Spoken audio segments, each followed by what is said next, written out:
I know it's very, very easy for us to drift into label making, right? We humans tend to love this, stick other people into boxes, and it's usually not that simple. Yeah. But it also makes me realize that when I go to school and I see my peers around me, how many people deal with some version of like neurospiciness, Mm-hmm. it's just like brain functions just a little bit differently, and how endlessly complicated the day can be then.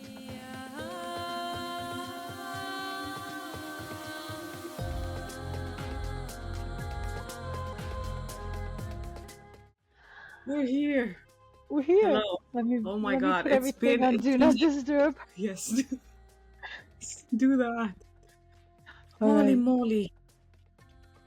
Well, I don't even know where to start. I never know where to start.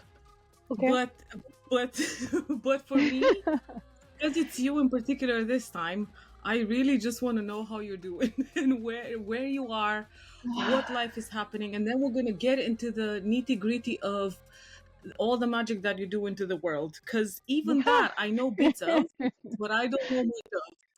Right. So here we All right. Well, so moved from Austin to Arizona, and thankfully right now it's not 115 degrees. So go. Okay. it has been a very brutal summer. Um, what am I doing? I'm mostly doing school these days. So I'm going to university to study biomedical engineering. Oh my lord! Wow. Yeah. So I Wha- started this in the summer a year ago with Mhm. just one math class to see if I can do it, because I used to have just C's and D's in math in school and the sciences in school, and all I have right now is sciences. So lots of chemistry, physics, math, and it's going spectacularly well, and I'm really, really loving it. And So hold on a minute. Why are you doing this? Is this to do with what you're doing or? no, right. So I don't know if you remember that I had my own movement business and I was teaching gyrotonic in Austin. Yeah. And then I had bought a house in Austin and I was building out my garage to a home studio so I can work independently. And 2 days after the studio was done, I had everything in there, machines and all, looked really, really beautiful. And I stand in there and I hear the voice, "You can keep doing this for the rest of your life."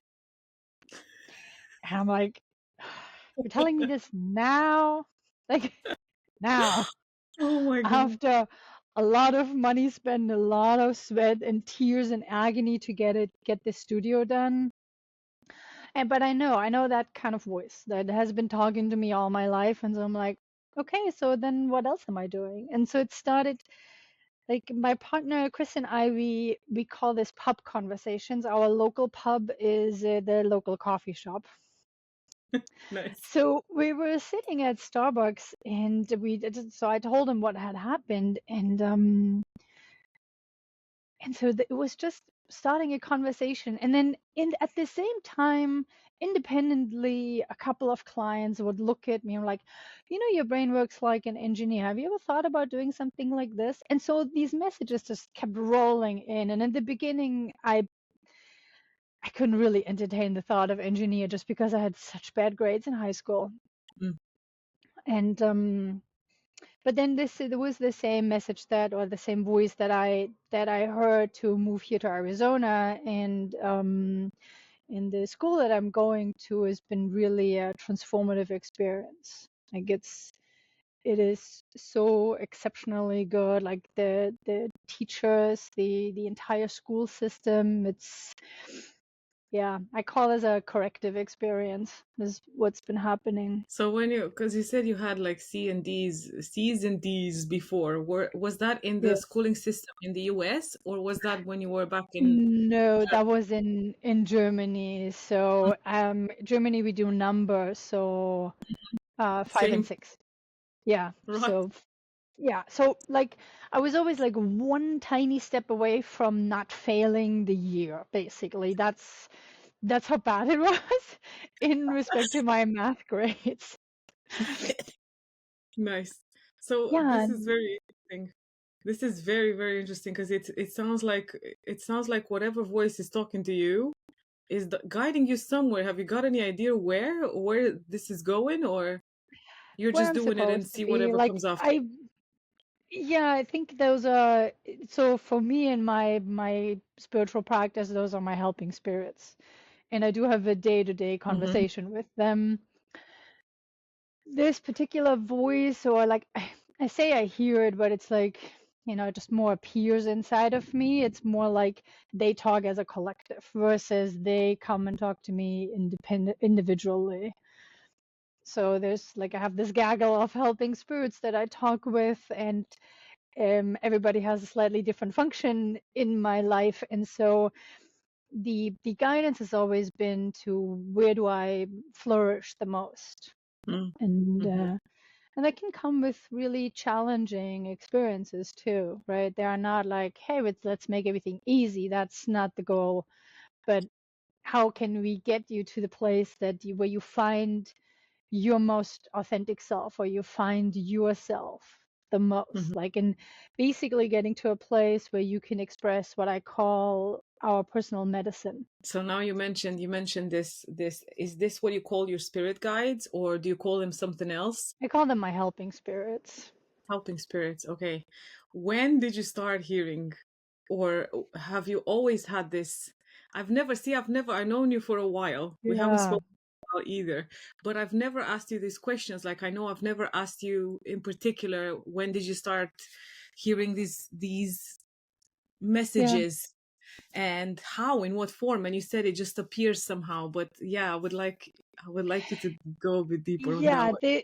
The voice, or the instance where they said you can't keep doing this for the rest of your life, that was very loud, and it's not intuition, because it comes Mm, from outside of me. Like I can very distinctly like differentiate when it's like something arises on the inside versus this is something that's telling me from the outside, like, here will I need mhm. to shuffle you into this path, basically.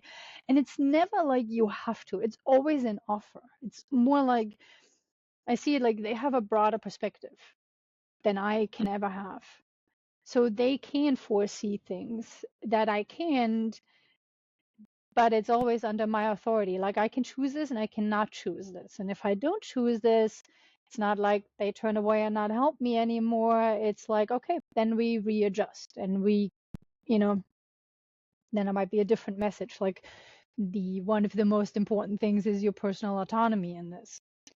Mm, But mhm. I just noticed that the more I listen, the better my life is. Yeah, like being in this particular school, it's not just going back to a school, but being in this particular school with these particular teachers has really made a change of what I believe I'm supposed to do and what I'm capable of. So So now, because I was asking from way, way, way behind, not just this one.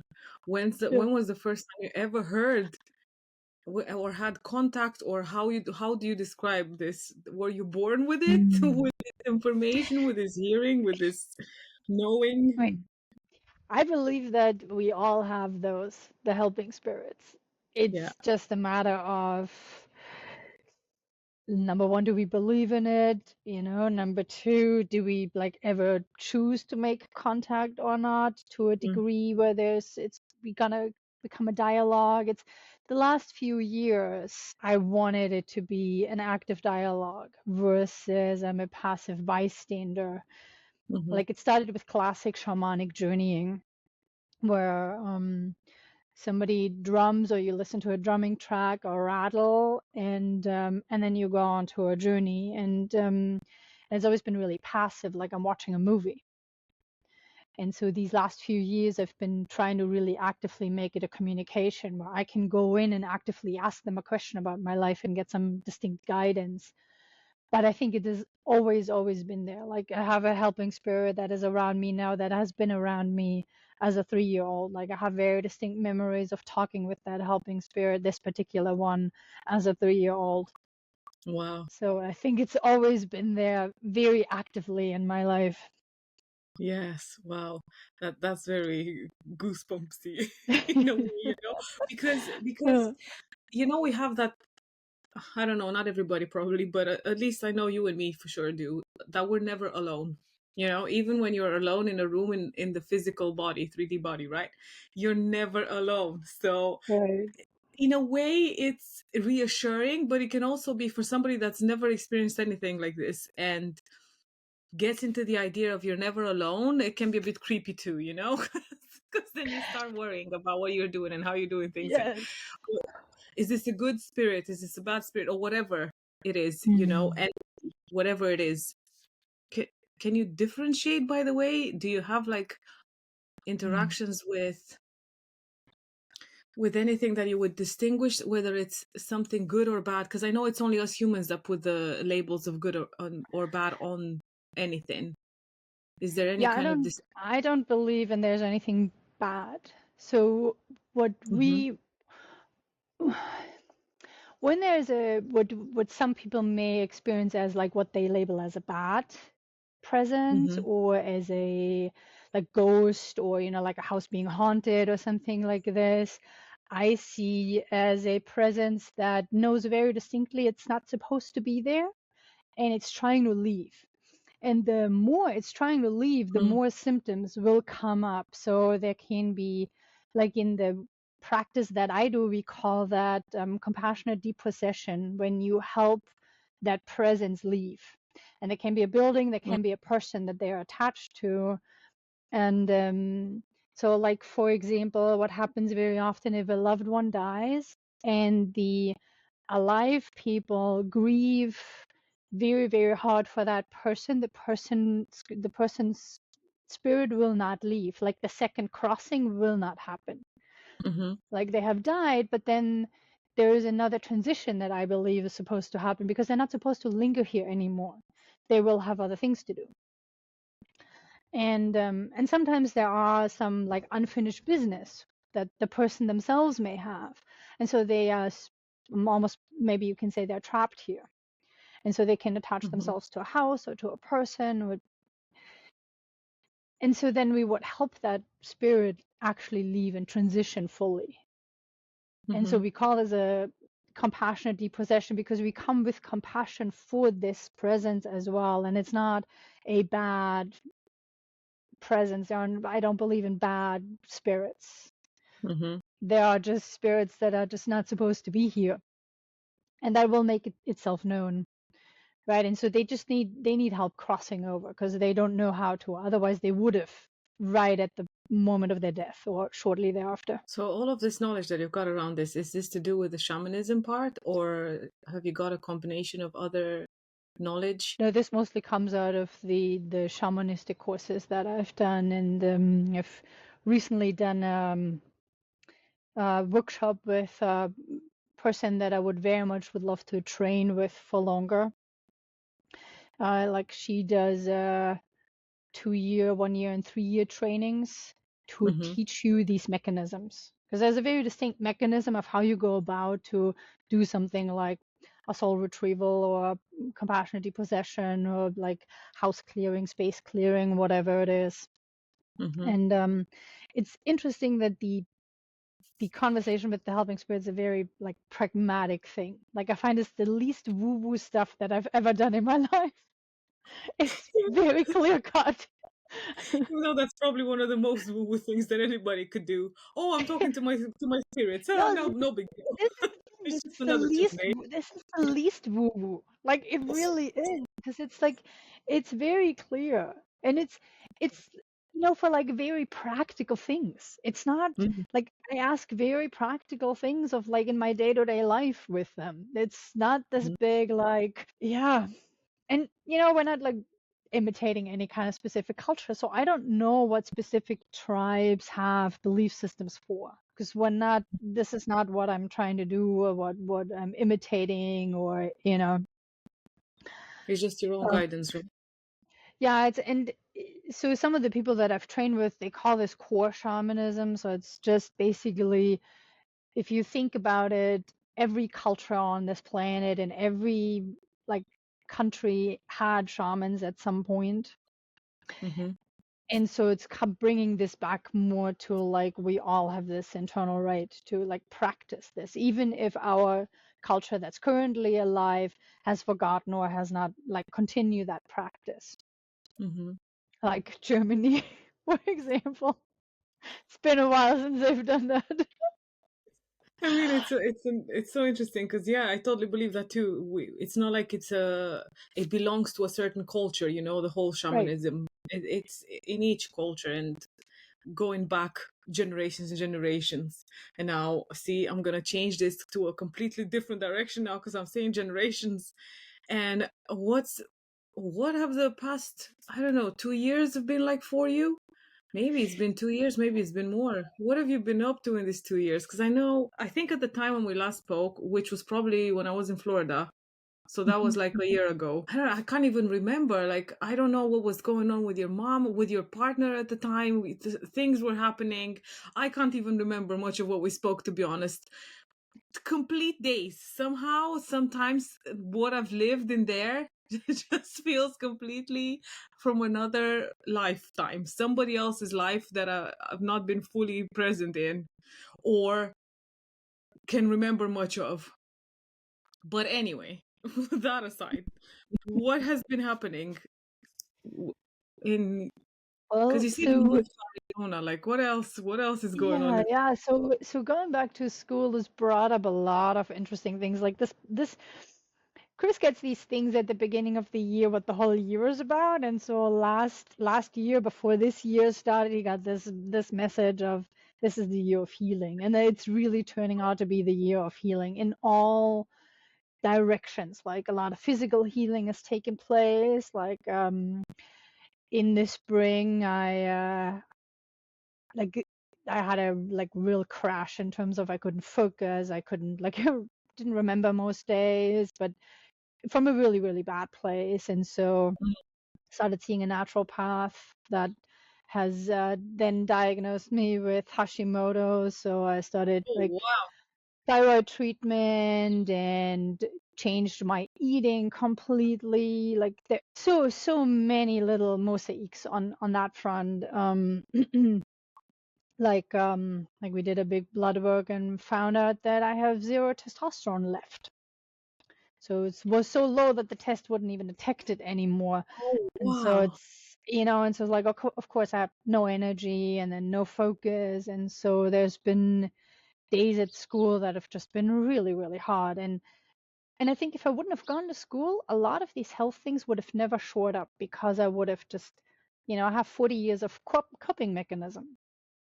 And so some of these things would have just never shown up. Like the other big piece that's just been happening these last few weeks is I've been diagnosed with ADHD, anxiety, and PTSD, and started Wow. medication on that. And it is quite a journey to learn about all these tiny little pieces of when your brain doesn't make a certain neurotransmitter of what that all can, like what it can cause. And Mm, I've been talking a lot with people that have these symptoms or have these diagnoses, and yeah, just the like finding out that like so many pieces like fall into place from like early childhood or like early experiences in school of why things were a certain way. I'm like, yeah, okay, it all makes total sense now. mm-hmm. My brain isn't making certain things, and Wow. so people in the community saying that it's really difficult to diagnose adults because you are not in an environment, where your guardians or your teachers look on you with a certain way. I'm like, hey, so maybe there's something there. And people in my life were really surprised when I told them, because the type that I was diagnosed with is called the inattentive type, which means mostly that all the overwhelms happen internally. So I'm not a fidgeter. I can sit still for hours. That's not a problem, but there's always an internal overwhelm. Um, and I think if I wouldn't have gone back to school with all the stress that comes with it and all the deadlines and all the assignments day to day, I would have probably never found out. I would have never even thought maybe I need to talk with somebody and see what's Wow. there. Yeah, it's so interesting because I was wondering where how did you even go down the path of figuring out, that you've got Yeah, it. well, so I helped. So Chris, my partner, is going through this with similar things. So he was helping him fill out his form for a psychiatrist, and in the process, I'm like, well, I checked 99% of these boxes. Maybe I should talk with somebody. Oh, that's So, so funny. you know, Never mind you. Forget about you. This is right? about me at But this no, point. no, it's very much. I mean, I don't know how other couples feel about this, but we are really grateful that we're both going through this. So Mm, there is a mutual understanding, and there's a different language now of I can't do certain things right now, or we need to structure our lives differently and not try mm, to fit into a certain mold, but see what is actually healthy for us. And that might mean a slightly different rhythm than what, yeah. the outside world thinks is normal or is right, or like in any kind of expediency, I can get school done. That might be different than other students, and I just have to be okay with it. It'll take me a little longer. Yeah, I mean, I love this, about having a diagnosis of sorts when it's not uh when it's not turning into a label of I'm the victim of this thing, right? When Yeah, it's just becoming a tool to support you in understanding yourself a bit better, not putting all of your problems into the, oh, it's because I've got this or because I've got that or because I've got the other one. You're using it as a tool to better understand yourself and your partner, which you're both winning with that one. yeah, And it makes a lot of sense that you guys know when to, what to listen to each other, and maybe there's something else going on in there. It's yeah. pretty cool. It's been much better. Like, I mean, I'm still in the trial phase of which medication works the best. Mm-hmm. And and it's so funny when people say to me like, "Hey, maybe you should just go for a walk." And I'm like, "Do you know how many hours I've meditated this lifetime alone? If one of this would have worked, we're probably stuck by now." Yeah. So, but yeah, it's been so much better between us. Like, it's not like it's ever been bad, but it's now there's just a different. Hey, let's structure our days a little bit differently. Let's, like you said, like, okay, so we understand things now, so we can act differently. I know it's very, very easy for us to drift into a label making, right? We humans tend to love this, stick other people into boxes, and it's usually not that simple. Yeah. But it also makes me realize that when I go to school and I see my peers around me, how many people deal with some version of like neurospiciness, Mm-hmm. it's just like brain functions just a little bit differently, and how endlessly complicated the day can be. Then I primarily want to like find compassion for everybody that like deals with this, and for most people you will probably never know that they're dealing with this. And I mean, you're saying, as you're talking about this, and you say some people may never know. I'm thinking, I don't even want to go and stir that pot because think I think if I go down that path, I'll probably have a plethora of things to attach to myself because I yeah, know what I'm like, and traits and right, things like that. Yeah, but it's like you said, like the diagnosis was actually a relief, yeah, because it yeah. was like, oh my God, 40 years past now of certain things are now making sense. Mm-hmm. Yeah. When other people say to you, you are lazy and you're a procrastinator all your life, and you're like, no, I just am incapable of making certain phone calls Mm-hmm. because it's when I'm not on medication, basically. It's a friend of mine keeps saying this. I'm like, I can't make these calls today because I'm out of meds. And I'm like, I understand that.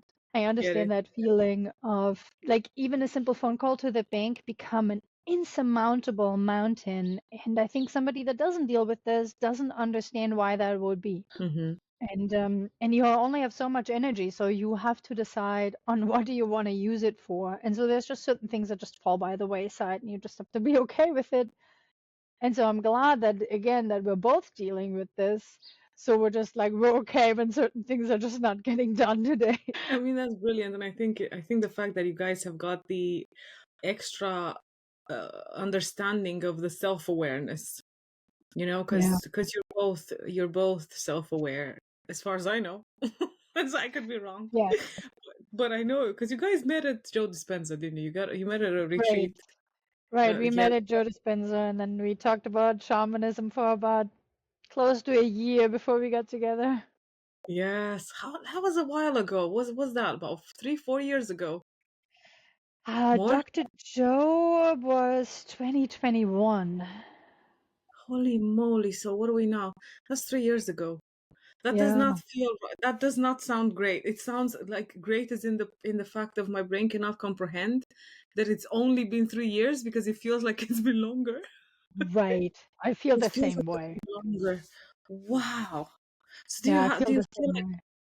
because you mentioned earlier about this year being a healing year, and it's so funny because as soon as you said healing, I thought, excuse me, but then I thought, yes, it makes sense because I don't think I'm the only person, and by the sound of it, you have gone through the same kind of a shittery of a show of a year.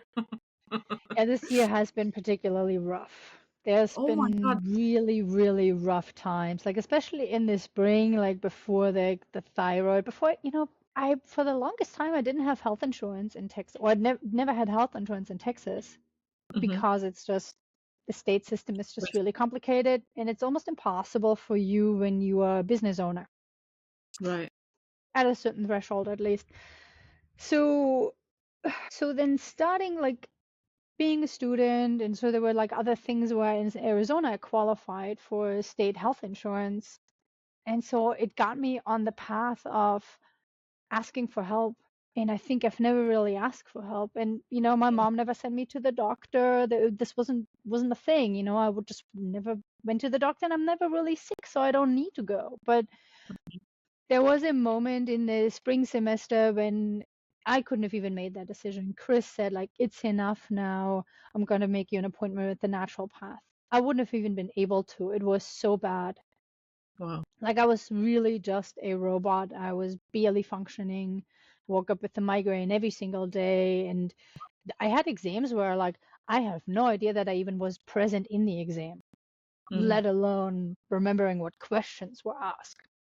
So it was like really, really, really bad. And I think but that started me on the track of actually asking for help. And I think that really was a good setup for what's going on right now, where I can say, okay, I need to talk with somebody. I need help in this department. I need at least have somebody to look at and say, what is happening in my system? And what can I do to help that? Hmm. And it's been quite a journey from never even like, my mom, like growing up in Germany, I never really took any medication unless it was like absolutely Yeah. necessary, which was like Yeah. once in a blue moon, like outside of the mandatory or necessary vaccinations that you get as an infant. I was never vaccinated because we don't have Hmm. the school system where that's mandatory, like here in the US. Hmm. And so like the going from like not even taking an aspirin to being on, like really hardcore, I mean, I'm calling this hardcore, ADHD medication was also quite a step, to be okay with, yeah, I've done everything else possible. Hmm. I'm fine now using the chemistry. Somebody has sat down and learned enough about the brain and chemical compounds to fashion something to help somebody like me. So why would I not want to take advantage of that? Hmm. But there was a Yeah. lot of like talking with my parts of like, can we all be on board with taking this chemical? Yeah. Yeah. Because I know, especially when you have a whole life of no medication whatsoever, and there is this part of you gotta support your 3D physical body, and if it's Right. gotta be that way, the only thing you can do is be grateful for it, right? And thank it every time you take it and know that it's helping you. Well, yeah, exactly. I mean, that was the first thought when I started taking the thyroid medication. Hmm. like doing this with a naturopath. She's very conservative. We started on a very low dose to see like what is enough, and it was like, okay, so this is not for me to cover up any symptoms. This is my body isn't making something. And it's a very different mindset to say, I'm not taking this because I'm just generally against medication versus, well, my body isn't making that. So I need to give it to my body somehow so it can function properly and not eventually break down, because this is why there was no testosterone, because the body was still trying to get some energy from somewhere, right? And so it was pulling on all the wrong sources. And so one thing after the other then gets depleted. Mm-hmm. And so it's like, yeah, and I might eventually get off of these medications. I might not, but it's that thought of, just like with the ADHD medication, it's my brain isn't making certain neurotransmitters enough for me to function properly throughout the whole day. So it's just a way to supply that. Mm-hmm. Yeah. And if I could supply it through food, I would, but I can't. I mean, I'd imagine you could find it in food, but you would have to take a large amount of Yeah, food. nothing that makes more epinephrine, norepinephrine, and dopamine. That's the issue, right? So there's basically, when you look at it, there's like a mixed wiring at the synaptic cleft, like where the neurotransmitters pass from like one like nerve cell basically to the next. And And so, what I was trying to do all my life, it's interesting that you're saying with food, I was drinking coffee and eating sugar like obsessed. Like, I always had this sugar addiction. Mm-hmm. Now I you have know no why. interest in sugar anymore. Yeah, I was trying to self-medicate, right? The body was like, okay, we're trying to get stimulants from somewhere, but Yeah. it's not the right kind. It's not helping really, and it's not giving you the right mixture that your brain actually needs. And for the last few weeks, I've had no interest in sugar really. Like I have a Wow. piece of chocolate sitting next to me and it's still sitting there after 3 hours. And that's like, that has never happened in my life. I guarantee you. Usually like I would eat the whole bar. So it's like really wild to see, wow, we're not, it's gone. Like the drive, the need to overeat is completely disappeared, That's which actually impressive. feels like a huge relief to not have, like, Yeah. feel like you're ruled by a piece of chocolate. Mm-hmm. And it sounds so silly, but it's been, for It's the not. for those of us who've been there, it's pretty It's bad. not. That's the thing, because I know that. I know that. I know that feeling too. Of, oh, there's sweets, there's chocolate, let's eat it, whatever. Even though I feel like that's mellowed down for me as well, to be honest. It's so Hmm. funny because you mentioned neuro. No, No, I can't say it. norepinephrine. And everything else that you mentioned there. And I don't know whether you're still active at all on Facebook or not, or whether you follow Em and Scott at all. But as soon as you mentioned all those hormones there, they're not hormones, are they? They're, what the heck are they? Neurotransmitters. Neurotransmitter. Yeah. Neurotransmitters, there you go.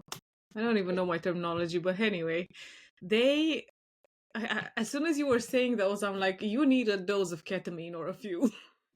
in, in my head.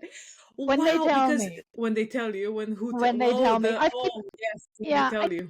asking. I keep asking because a friend of mine is doing. I don't know if you're familiar with IFS. No, IFS therapy, internal family systems. That's the no, therapy type I'm doing, and right. and so she's starting to do um IFS coupled with ketamine, and the Dick Schwartz, who invented or like came up with this concept of IFS, he's also looking into combining the two, and I think that would be the only way that I would be doing it, because you need to check in that really everybody is on board first, so you don't like run over a protector or like, so I'm very, very careful with those kinds of experiences. And unless I get the message of not only is this the right thing for me, but is it timely and appropriate now, is always the question that I ask. And right now it's not. Hmm. Yeah, I mean that's a bonus. I see it as a bonus. You know that you've got those Yeah. little voices like any normal person, telling Right. you what to do when it's the right time. Right. But I love because to follow your own guidance. Whether it's Yeah. internal or external, you're following your own guidance. But I'm sure you'll find whatever works for you, one way or Yeah. another. I mean, you came across all of these in the way that you least expected. So things show up whenever they're supposed to show Yeah, up, they do. for sure. Yeah. Wow. What do you still do? See, besides school, what else do you do? Because I'm thinking business wise, because you had your business, and did you stop all that when you moved over here, or well, Yeah. over there? Yeah. Yeah, I brought one of the machines with me, but I'm not teaching. Like Mm. job wise, I actually work in the math center as a tutor. Cool. So from Yeah. from not from not knowing any math and whatnot, now you're teaching it. That's Yes. so freaking awesome. Yes. It is. That's That's so why I'm awesome. saying this. The school experience has very much been a corrective experience. Yeah. Where I got to learn that. Oh no, I actually always been good at that. Mm. I just Hmm. never really got the chance Or to follow the like. path that's suitable, right? Because Yeah. I'm imagining the schooling system in Germany is probably, or was at the time, very similar to what I grew up with in Romania, Mm. which is a certain structure and a certain path, and Mhm. you gotta follow the same lane. All kids in the same lane. It doesn't matter that you're a bit different or your brain works funny or whatever. You Yeah. just gotta follow. So I can understand why now it would be a completely different experience altogether because it's more suited to you and how Yeah, your and brain works. I've gone to university in Texas as well, and the college. So right now I'm at community college, and then I'll transfer to a four-year university later on. All my teachers, all my professors are very, very focused on making us succeed. They are Mm, there to teach. They want to teach. They want to be in the classroom. Um, and there's constantly like a concern of making us succeed in life, not just in their particular class. So mm-hmm. it's it's a very, very special setup that they have. Like it's no coincidence that like I was guided to go to school here and not like somewhere else. So Yeah, and they, yeah, they know. and in Germany it's like there wasn't ever this concern of like tutoring and outside of classroom help and support, and it's very different. But I think it's very different in high school compared to university anyways. Yeah. Have you been uh, back in Germany anytime recently? no, the last time I went was 2021 Oh, so in the not that spring. long ago if you think about it. Yeah, just 3 years. Yeah, it was February What 2021. was that like? Did you go to visit family or just? That was when my father passed away. That's why I went. Because Mm-hmm. we were still in COVID lockdown. Well, everything Mm-hmm. was still in lockdown, and I had to file a special application to fly back home. That was quite Wow, weird. Hmm.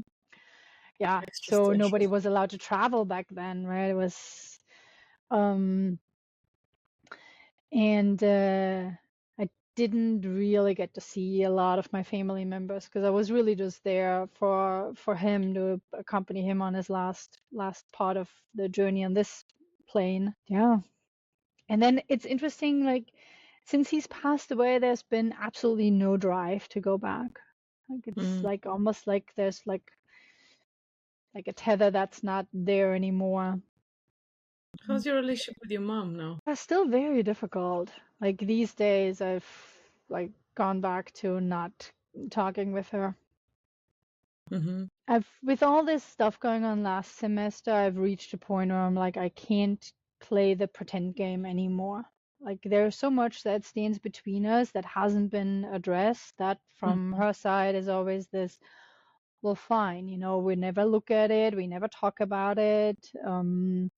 will just like basically I feel like I fill out the report form of what's happening in my life, but we're not really talking about what stands between her and I and what causes these difficulties.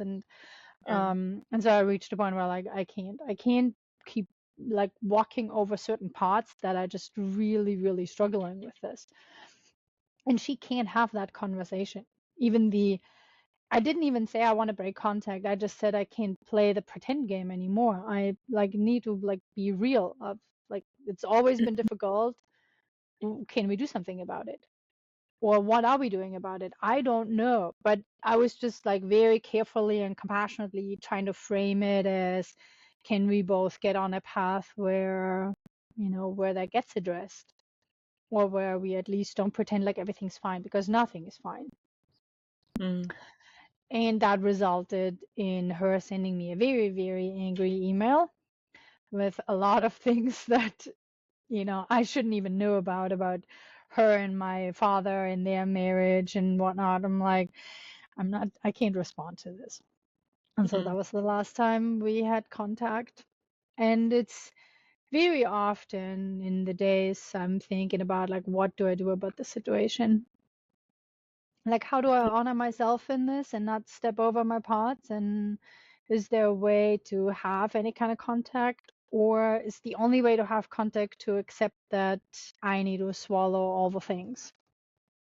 And I'm Well, not I sure guess I it's, can do that right it's- now. yeah, it's not necessarily to swallow, I would say, but I think because of love for yourself, right? Maybe some relationships, whether it's parents or friends or any other kind of relationship, they have got to be put aside, you know, even if it is for a while. Yeah. And it might even be the case of you break contact for a good few months and then something just happens, you know, because that's what was needed, just the breaking of the contact for a while. Yeah. Yeah. And for this year, there was enough going on the side that I'm like, I can't keep dealing with this on top of it. Like, yeah. And it's this, it's interesting because it's sometimes feels like my family has no idea what's really going on with me. They don't know how bad this year was. Mm. Like, so it feels a little weird sometimes to be this cut off and to like have no contact, but it's, if I don't create the contact, if I don't make all the effort, then it's just not going to happen. And so that's feels like a very large burden sometimes, Mm. to be Mm. solely responsible for holding the relationship alive. Yeah, it's interesting because it's like I have a very close and supportive relationship with Chris's parents, and Mm-hmm. they're very actively involved in how I'm doing in school and like what's going on. And so Yeah, it sounds a bit like the school thing, you know, it's come full circle and the parents come full circle in other respects.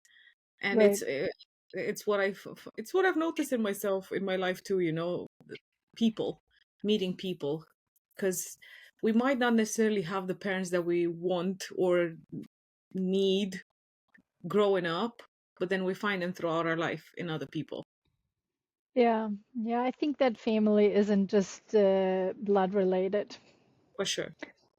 right? Yeah. There's Chris and I keep saying that what we really want to build is what we call a council, which basically means a circle of friends where you can just come and share yourself and be yourself without anybody really necessarily offering advice, but where you're being held in Mhm. exactly the way that you are. And Yeah. so that has also just changed a little bit how we interact with friends and how much we interact with certain people. And because not everybody can do that, it's also a lot to ask. But Mhm. when everybody comes together and agrees on that, it can really feel like For yeah. yeah, like a good Yeah. support system. I love that. I mean, it seems like everybody in the world is kind of thriving in that area, but also aiming towards it at the same time. There's a Mhm. lot of people, at least from what I see, you know, from what I interact with, a lot of people that Right. want to create communities and come together and be their true authentic self, Yeah. basically. So Yeah. what is in the near future for you, let's say? In the near future. Yeah. Well, I'm kind of running out of classes that I can take at community college before I have to transfer, and I have really high aspirations, so I want to transfer to Berkeley in Mm-hmm. California, and that's been the plan all along for us to move back to California. Mm-hmm. And I just started undergrad research with a doctor, instructor, professor of mine. Um, we are looking at um, castration-resistant prostate cancer, that's what it's called. Oh. And so that's been quite fascinating to like look into that. That might potentially change my career path a little bit. Um, Yeah, and I'm looking at it from the mathematical side. So it's quite fascinating. Instead of just reasoning around it, I'm like, okay, here's the treatments that we've always done. Clearly, they all don't work because all our patients will end up dying and keep getting what they call castration resistance, which means you try to manage basically the testosterone level, but at some point the cancer becomes resistant to that, and then it will kill the patient. And Mm-hmm. that's been the same path for almost every single person that has gotten sick with that kind of cancer. And so it's, yeah, so that's kind of like, I just started that, so I like curious to see where that takes me and what happens with that. And um like I mentioned, Julie Kramer is the one that I took this recent shamanism workshop with. I would very much love to do her 3-year training, or what she now split in 1 year and then 2 years. So currently she has one course running, and I have to see with everything that's going on, that will probably be another year or so before I can Start on that path. make enough. Yeah, and depends on when she's offering it again, right? So there's that, but I kind of know that that's very distinctly in my future. I don't have Mm-hmm. a timeline on it, but I know that that's going to happen. Yeah, and in the meantime, it's, I like to like let myself wander and just see where am I really supposed to be, instead of making too many distinct Plans. goals and plans. So like with this career, like I know I'll stay somewhere in the biomedical engineering, but now again, I don't know exactly where I'll end up with. Like I was going in with the idea to build prosthetics, Mm-hmm. and it's still a very big like geeky interest of mine, but this cancer research might change things of where I actually land. And I just I just want to be open for that to happen, that can happen, that it can redirect me in something that might be even more my thing. Yes. And I like love that. this is what we call like, when you express your personal medicine that you carry, it comes out in all ways in everything you do. It flows into everything you do. It's not like one specific thing. It's not just in your spiritual practice. It flows into your job. It flows into conversations with your friends. It just starts showing up everywhere. And I'm still discovering what that even is. I don't necessarily know all the pieces yet. I love that part because we can only know so much. And this year, this is what I've been shown. That's been part of my journey. I can only Mhm. know so much. I can only plan so much, by the way, because Yeah. plans can change from one second to another. Never mind, because I've asked you if you have any plans for the near future. And every time I ask that question, I'm like, if anybody asks me that question, I'll be like, no. I can have an idea and a vision Yeah. of sorts, but whether that's gonna happen or not, who knows? Because, like you said, Yeah. you gotta surrender. You gotta Yeah, and surrender. it's like I think I'm really learning to not put a timeline on it. Mm-hmm. Like I do Yeah. throw certain anchors into the future. Like I want to go to Berkeley, okay, what do I need to do in order to make sure that I can do whatever I can to qualify or that to get in? But do I know when that happens? No. It might not even be the right school. I don't know that yet. Mm, So also, can I stay flexible enough to say this might not be it? Because the yeah. thought was to go to ASU here in Arizona, and it just very recently transpired that no, I think ASU isn't it. Yeah. And you've got So If you've got the feeling, the strong feeling around it, yeah, I think that's such a bonus because a lot of people don't have that. A lot of people, or they do, but they don't know how to Um, follow it, so it's such a yeah, good and tool to it's, have. it's been a lifelong and will stay a lifelong practice to keep listening. Hmm.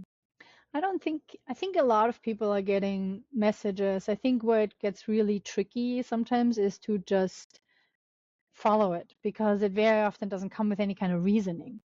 Hmm. Like the voice to move here came a month after I bought the house in Austin, and it's like, really? Really? You're telling me this now?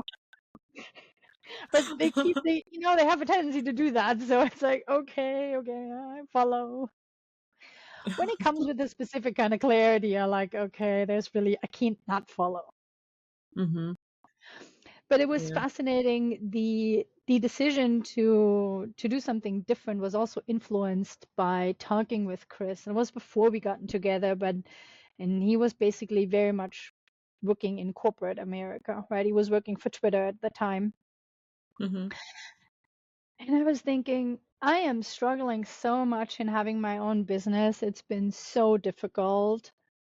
I mean, the neurospicy explains a lot why it's been so difficult, but I'm also not an entrepreneur. Like, I like the structure of going to work 9 to 5 Right. or 6 or whatever in the office and have that kind of structure. And the other thing is, he's always like, I experienced him as very, very free with his time and very free financially. Two Hmm. things I didn't have, even though I had my own business. I'm like, this message that we get so often in the spiritual communities of you need to have your own business, blah, blah, blah, to free yourself from corporate. I'm like, that might not work for everybody, and that might not be my path. And so I might actually have to move back into corporate. And the decision to set that down, the having to have my own business, was very freeing and relieving. It's so empowering, when you realize for yourself what works for you, not necessarily what works for everybody else. Right. Because entrepreneurship is not for everybody, that's for sure. And then if you feel good in any job that you do, whether it's for you or for somebody else, if it's for somebody else but you just love it and you go there and like you said you have the structure and routine, why not? Because you can take spirituality everywhere you go. It doesn't Exactly. have to. That's the thing, right? Your medicine flows into whatever you do. And Yeah. it's the things like things I want to do, I need a team for. I cannot do those alone. Yeah. Like it needs a lot of people to do certain things. And Hmm. so you need a bigger company, you need a bigger team. And I am not in a place right now where I could even like start building that myself, nor do I want to. I have no interest in that because the setup exists already. So I do not need to reinvent the wheel. I can um, also learn to make things easy for myself. Yeah, because we struggle so much throughout life. I think Yeah, this is, I think this is probably the normal, natural cycle or steps that a lot of people going through spiritual awakenings go through. Like, oh my God, I've discovered something new. Oh my God, I got to make this my life journey. And oh my God, maybe it's not. Oh my God, what do I do? Oh my God, it feels great now to yeah, just accept whatever is. You know, yeah, instead of fighting it, because we all tend to do that. We're like, well, I should be doing something else, or I should be somewhere else in life, or everybody else is doing that, I should be doing that. We should on ourselves so much. right. When if you just Yeah, listen to the, you know, I was listening to a really good podcast called The Emerald by mm, Joshua Fry. He talks about like in these two episodes, I think it's called For the Intuitives. These two episodes, part one, part two. And he talks about that, we have spiritual um, experiences, and then we go and try to make it into a business just out of this one experience, and how very often this then fails because what we didn't learn is how to sit and cultivate a vision, and how yeah, important it is to cultivate a vision. And it's like I've been trying to like incorporate that more. what is something that I need to act on right now, and what is something that might need a little bit more cultivation before it actually can come to fruition. Yeah, yeah. That's so important to just Yeah. take time instead of, I mean, sometimes it's all right to jump head first, into things. Don't miss the Yeah. fun chain, but then sometimes you gotta give it some room to breathe, for sure. Well, and I think this is where the listening comes back in, right? When you listen to whichever guidance you're listening to, Yeah. when is it timely and appropriate too? And so it's not always now, the timely and appropriate. You said listening, the listening part, and I straight up had this this voice of Abraham Hicks. Because one of the clips that they talk in, she says she wanted to make this sticker that she could put on her car to that would be called "Under the Influence." Because she Okay. wanted, but under the influence of what, like she wanted it as a reminder of what influence am I under now. Is it the influence of my ego and mind, or is it the influence of my higher self, so under the influence. But then she thought that would be probably a bad idea, because you're very anybody Might- seeing under the influence. yeah, you might want that somewhere where it's just for you to read and Yeah. not publicly displayed. Oh my god, that would be funny. Hmm. That'd be funny and fun. But it's a good reminder to check in, like who is directing me right now. Yeah, yeah. Like I call this like being blended, when it's like blended with a part, like when I'm not in self energy. And Mm, so I'm kind of comparing this to, like, let's say you wear purple glasses. You hmm. can't see any other color than really that, and you can't you start seeing how things really are. Yeah, we all walk around with our old tinted glasses. Right. Oh God, I think we've had enough of all this madness for one day. I love the fact that you're outside, by the way. I never even said that up until now, but I love the Thank fact that you you. think you're my first guest that's actually out and about. And I don't know how you can see me, but I've seen you blurry throughout this whole thing. The only thing that I love about this Riverside is the fact that it records separate. So then Okay. it's so then it's gonna be completely crystal clear when I watch it back, which is great. Right. But Yeah, no, I but can see you clearly. yeah. Yeah. Well, thank you very much for accepting my invitation to sit Yeah, down and thank you chat. for having me. Yeah. I mean, I'm assuming, so since he hasn't flown off, there's a huge owl sitting in the tree behind me. I haven't watched my videos, I've only been watching you, so I'm pretty sure he hasn't flown off yet. He's a long-eared owl. I can send you a picture of him afterward. I'm talking. Um, I think he's still there if he For some hasn't flown reason, it's off. so blurry, I can't see what's happening in there. He's Very also rarely. like, it's like I need to walk around the tree to actually see him, so I can't see him right from here. But he comes fairly regularly visiting us, and yeah, we have a lot of. That is the one thing about Arizona. It is a very magical land. There's a lot of nature. There's so many birds and so much wildlife. It's so See, wild. you're seeing you've got the owl there, and I didn't even make any connections. But before we got on here, I went out for a walk, and there was a Mhm. hedgehog. Like, I don't see hedgehogs that much, and okay, some of them I've seen like roadkills, but like walking around and just being happy and joyful. And I went to this because I wasn't sure whether it was a hedgehog or like a mole or something. So I went close to Mhm. it. Like, I took a picture of it. I got so close, and it was just sitting there and looking at me, and then I went and to mind my own business, and it just stayed there, and it just wandered around, and I sat on a bench and I watched the hedgehog for a while. I don't know Oh, what it's like hedgehog means because normally I google everything spiritual meaning of this. I would not ever do that, because when they show up, they have a very specific meaning for each and every one of us, and I that's know, different for every one of us. I So know, but don't it's ever don't ever Google your helping spirits. for sure. But in a way, I've noticed, even if I Google stuff, I take it with a pinch of salt. Hmm. I don't necessarily, Right. if it resonates, cool. If it doesn't, well, cool too. It's not like I take Right. it as full, take it as truth or Uh, whatever. But anyway, yeah. Yeah, it was Yeah. quite Owl quite and wild. Like hedgehog. I was setting stuff up out here, and he kept sleeping. He had his eyes closed. He was not bothered. So I have Oh, to check when we're hopping off if he's still there. I'll let you know. yeah. Yeah. That's great. We had an owl overviewer. Yeah. Mm. Well, thank you very much for being here and Thank you. Thank you for being having so me. so nice and graceful. Thank Very you. nice and Thank you. It graceful. was really lovely talking with you.